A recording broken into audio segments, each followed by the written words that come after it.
নমস্কার দর্শক বন্ধুরা, কিচেন ক্রাভিংসের আবার একটি নতুন এপিসোডে সবাইকে স্বাগত জানাই। আজকে আমি চলে এসেছি মটরশুঁটি আর সোয়াবিনের একটি নিরামিষ রেসিপি নিয়ে। রেসিপিটি ভালো লাগলে লাইক, কমেন্ট, শেয়ার করার অনুরোধ থাকলো। পাশে থাকা বেল আইকনটি প্রেস করে সঙ্গে থাকবেন নেক্সট ভিডিওটি দেখার জন্য। তাহলে শুরু করা যাক আজকের রেসিপি। আমি এর জন্য নিয়ে নিয়েছি 1 বাটি সোয়াবিন, আর নিয়ে নিয়েছি কাঁচা লঙ্কা, আদা বাটা, কাজু আর চালমগজের একটা পেস্ট, টমেটোর পেস্ট, 1 বাটি মটরশুঁটি, গোটা গরম মশলা আর 3-4টে কাঁচা লঙ্কা। এবার আমি সোয়াবিনটাকে ভালো করে বয়েল করে নিচ্ছি। গরম জল করে নিয়েছি, এর মধ্যে আমি সোয়াবিনগুলোকে ভালো করে নেড়ে চেড়ে বয়েল করে নিচ্ছি। সোয়াবিনটা বয়েল করে নিলে এর একটা কাঁচা গন্ধ থাকে, সেটা ঠিক হয়ে যায়। এবার আমি সোয়াবিনগুলোকে ঠান্ডা জল দিয়ে ভালো করে কষলে কষলে ধুয়ে নিচ্ছি, ভালো করে চিপে আমি নিয়ে নিচ্ছি।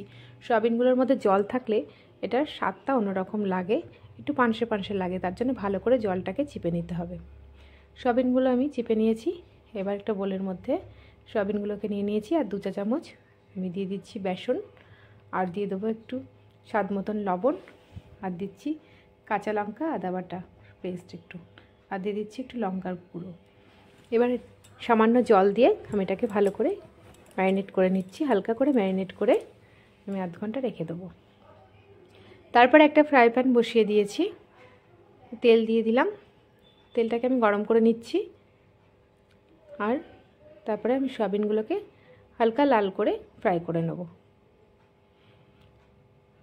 সোয়াবিনগুলোকে আমি উল্টে পাল্টে হালকা লাল করে আমি ভেজে নিচ্ছি। এইভাবে এই নিরামিষ রেসিপিটি করে দেখবেন, আশা করছি খুবই ভালো লাগবে। এই রেসিপিটি নিরামিষের দিনে থাকলে আর মাছ মাংস লাগবে না। সোয়াবিনগুলো আমার ভাজা হয়ে গেছে, এবার আমি এগুলোকে একটা বোলের মধ্যে তুলে নিচ্ছি। সোয়াবিনটা তোলা হয়ে গেছে। এবার আমি এই একই ফ্রাই প্যানের মধ্যে আমি দিয়ে দিচ্ছি একটু সাদা তেল। তোমরা চাইলে সরষের তেলেও রান্না করতে পারো। আর দিয়ে দিচ্ছি গোটা গরম মশলা, গোটা জিরে, আর একটা তেজপাতা। হালকা করে ফ্রাই করে নিয়েছি, একটা ফ্লেভার এসেছে খুব সুন্দর। আর দিয়ে দিচ্ছি আদা, কাঁচা লঙ্কা বাটা। এবার এটাকে আমি হালকা করে ফ্রাই করে নিয়েছি, আর দিয়ে দিচ্ছি একটা টমেটো পেস্ট করে রেখেছিলাম, এটা একসঙ্গে আমি একটু হালকা ফ্রাই করে নিলাম। এবার আমি এর মধ্যে দিয়ে দেবো স্বাদ মতন লবণ, আর পরিমাণ মতন হলুদ, আর 1 চা চামচ জিরের গুঁড়ো, 1 চা চামচ ধনের গুঁড়ো, 1 চা চামচ লঙ্কার গুঁড়ো, আর দিয়ে দিচ্ছি একটু কাশ্মীরি লঙ্কার গুঁড়ো। এবার সবকটা মিশ্রণ আমি একসঙ্গে ফ্রাই করে নিচ্ছি। এই পর্যায়ে আমি এখন এর মধ্যে দিয়ে দেবো 1/2 বাটি মটরশুঁটি। মটরশুঁটিটাকে আমি এটাকে ফ্রাই করে নিচ্ছি ফ্রাই প্যানের মধ্যে। আর দিয়ে দিচ্ছি কাজু আর চালমগজের যে পেস্টটা বানিয়েছিলাম সেটাকে দিয়ে ভালো করে আমি কষিয়ে নিচ্ছি। এটাকে ভালো করে নেড়ে চেড়ে আমি 1 কাপ মতন গরম জল এর মধ্যে অ্যাড করলাম। এবার এটাকে ভালো করে আমি একটু নেড়ে চেড়ে নিচ্ছি, আর দিয়ে দেবো এর মধ্যে সোয়াবিনগুলো ফ্রাই করে রেখেছিলাম, সেটা আমি দিয়ে দিচ্ছি। এবার একসঙ্গে সবকটা মিশ্রণ আমি কষিয়ে নিচ্ছি।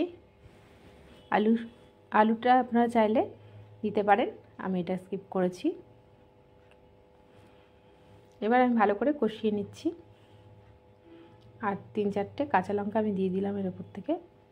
এবার আমি 10 মিনিটের জন্য আমি ঢাকা দিয়ে দিয়েছি। 10 মিনিট পর আমি ঢাকনা খুলে নিলাম। এটা আমার কষানো হয়ে গেছে, মশলা থেকে তেল ছেড়ে দিয়েছে। এখন আমি একটু গরম জল অ্যাড করে দিলাম।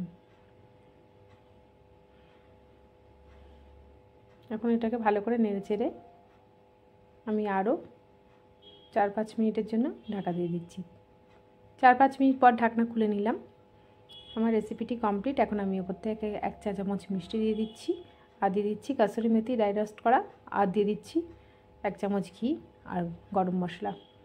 এটাকে ভালো করে আমি নেড়ে চেড়ে গ্যাসটাকে অফ করে দিয়েছি, আর 5 মিনিটের জন্য স্ট্যান্ডিং টাইমে রেখে দিলাম। 5 মিনিট পর আমি এটা বোলের মধ্যে সার্ভ করে নিচ্ছি। আপনারাও ট্রাই করে দেখবেন, আশা করছি ভালো লাগবে। রেসিপিটি খুবই সুন্দর একটা রেসিপি। আজকের মতন এইটুকুনি, আবারও আসবো নতুন নতুন রেসিপি নিয়ে। আর যারা এখনও পর্যন্ত আমার চ্যানেলটি সাবস্ক্রাইব করনি, তাদের কাছে অনুরোধ থাকলো আমার চ্যানেলটি সাবস্ক্রাইব করার জন্য। ভালো থাকবে, সুস্থ থাকবে।